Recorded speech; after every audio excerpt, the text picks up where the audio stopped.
Series 3 introduced the character of Adam. He's a little bit stuck in the past in terms of his sort of attitude towards women and the way he speaks and the way he holds himself. Well, hello.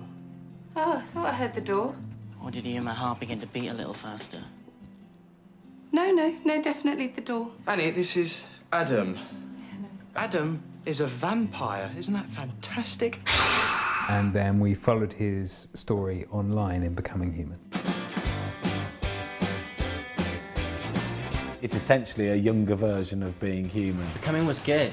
It was really cool. It had like a really cool cast, and it was like following Adam from his episode in Being Human last year, going to a school to mix with new people, and then finding a werewolf and a ghost. I think we just found out what happened to the missing kid.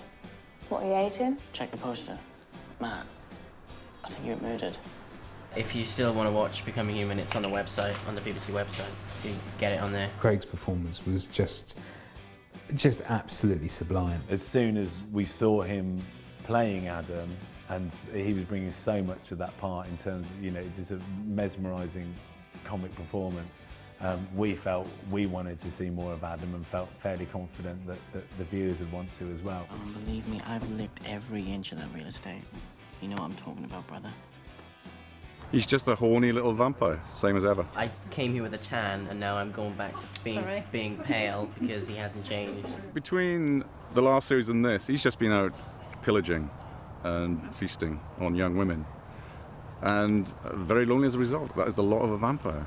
Until he meets the head mistress, Yvonne, who entrances him, bewitches him, and he falls in love.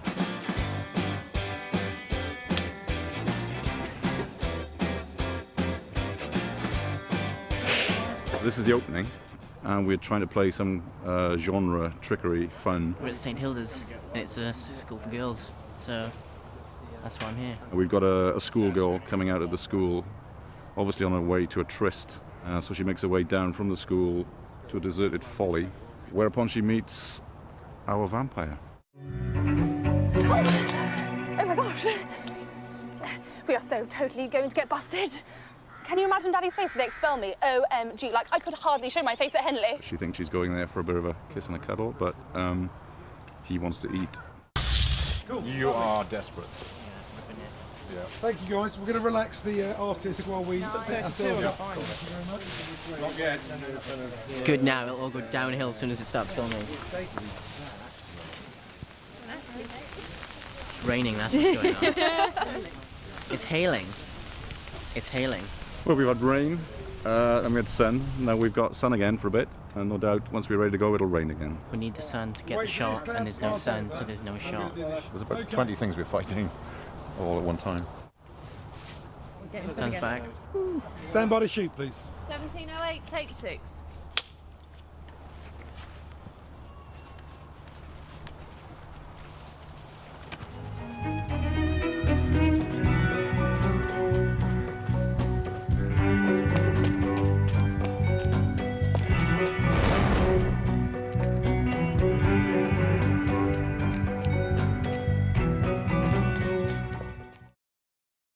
I am chicka back, and I've brought with me one sexy mother.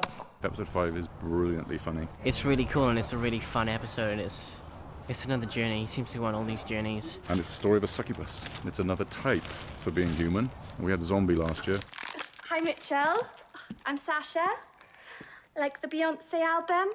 This year I've got another new one, which is the succubus, who is part human, part demon, female, who kills men by screwing them. They're like sirens from Greek mythology, as in men are kind of helplessly attracted to them. They're like a kind of offshoot of vampires, because they are essentially kind of parasitical creatures that draw the life out of their victim. It's very much a Being Human take on a succubus, because you'd absolutely expect a succubus to be a voluptuous 25-year-old glamour girl, but that's not the Being Human way of doing things. So to make our succubus a rather prim, buttoned up school mom in her 40s, it just felt like the Being Human way of doing it. Ah yes, Adam and Yvonne.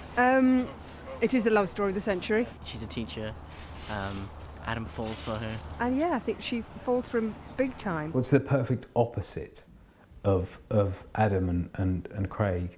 And we felt somebody who was quite kind of forthright and brusque and proper and English. A headmistress is having an affair with a student, which, you know, if that happened in real life, it would be, you know, it'd be all over the tabloids. They've been hounded by the press, so he has said, right, I know somewhere we can go, we'll be fine, we'll get away from it all. He takes Yvonne back to the house where all his old friends are, which is brilliant. And then Adam realises he's told that she's a succubus. Holy shit. She really does love you. Yeah, she loves me so much she'd have killed me if I wasn't already dead. Adam. And do you really think I would have gone off with her if she hadn't screwed with my head? Come on, I'm into blondes with low self-esteem and a perfect rack. And then you see what happens as they twig what she is, and then she comes to the full realisation of what she is and how she deals with it. I did it because I hate you all. Because I'm a monster, and you all deserve my contempt and my wrath. There. Happy now? It's difficult because, of course, if she realises that every relationship she's had has been a lie, I mean, how do you come to terms with that? Especially if you're in a relationship at the moment that you think is the one. Every time she's come into contact with men in her life, they've fallen head over heels in love with her, and it's always ended disastrously. Very difficult to make relationships when every man you become interested in dies unexplainedly during the act of coitus. She understandably thinks, well, you know, up until now, it's just been, it's been a spell I've put you under. It's you can't love me. There's no way you can. And he speaks from the heart and says, no, I do. You know, I honestly think you're ace. I really do. And I know I'm an idiot. I know. And I know I say stupid things, and I'm bloody irritating. But you're not. My love, you're none of those things. With you, I felt safe.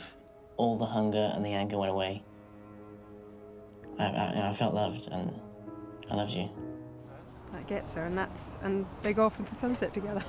They're both very lonely people who reach some kind of peace during this episode. And then next season, we come back and they're married, they're in Barbados, they're living it up. He's got a tan, he looks healthier, he doesn't have to have all this pale makeup on. And it's brilliant.